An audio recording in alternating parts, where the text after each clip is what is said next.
कल कांग्रेस पार्टी का एक रैली हुआ और उस रैली में क्या क्या बात हुआ देश वालों ने सुना है। लोकतंत्र में हम सब एक दूसरे के साथी ही हैं, हम दुश्मन नहीं हैं। लेकिन कांग्रेस पार्टी की रैली में प्रधानमंत्री का कब्र खोदने के लिए जो बात कही गई और देश भर से कांग्रेस वालों ने अपने लोगों को बुला करके प्रधानमंत्री को मारने के लिए, प्रधानमंत्री को जान से ख़त्म करने के लिए, कब्र खोदने के लिए जो बातें की गई हैं, मैं समझता हूं कि लोकतंत्र में इससे ज़्यादा और घटिया, इससे ज़्यादा नीचे का स्तर कभी देखने को नहीं मिला है। संसद सत्र चल रहा है।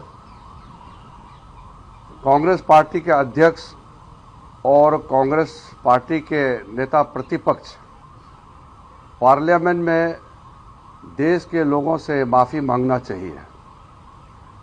आप सबको याद होगा 2014 में हमारे एक सांसद निरंजन ज्योति जी ने एक गलत शब्द इस्तेमाल किया था विपक्ष के नेताओं के ऊपर। तुरंत प्रधानमंत्री जी ने उनसे पार्लियामेंट में माफ़ी मांगने के लिए कहा और उन्होंने माफ़ी मांगी थी। लोकतंत्र में भाषा किस स्तर का हो, ये हम सब अच्छी तरह से समझना चाहिए। बीजेपी की ओर से, एनडीए की ओर से कभी भी किसी का नाम लेकर के किसी का माँ पिताजी को या किसी नेता को मौत से घाट उतरने के लिए कभी भी नहीं कहा। वैसे भी हम लोग जितना भी एक दूसरे के विरोधी हो, फिर भी हम विश करते हैं। बीमार होने पर, जन्मदिन या कोई ऐसा अवसर होता है तो हम लोग एक दूसरे के प्रति सम्मान से हम विश करते हैं, हम एक दूसरे को इज्जत देते हैं। राजनीतिक लड़ाई अलग है, लोकतंत्र में राजनीति करने का अधिकार है और एक दूसरे को हम अलग अलग तरीके से क्रिटिसाइज करते हैं, एक दूसरे के विरोध करते हैं, लेकिन कभी भी जान से मारने के लिए कोई ना सोचता है ना बोलता है।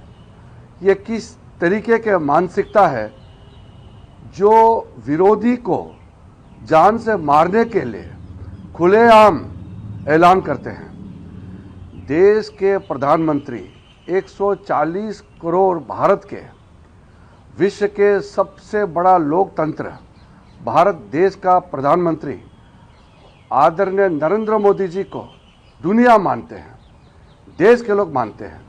और उसमें कुछ विपक्ष के लोग प्रधानमंत्री को अगर जान से मारने के लिए कहता है तो ये बहुत ही दुखद और अफसोस की बात है। सिर्फ खंडन करने से नहीं होगा।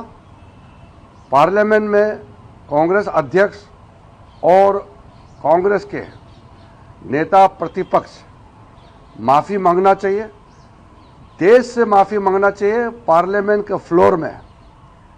मैं समझता हूं कि अगर इंसानियत नाम का कोई चीज़ है और कांग्रेस पार्टी में देश के लिए, समाज के लिए थोड़ा भी अगर सोचने का, सम्मान देने का अगर विचार है तो विलंब नहीं करना चाहिए।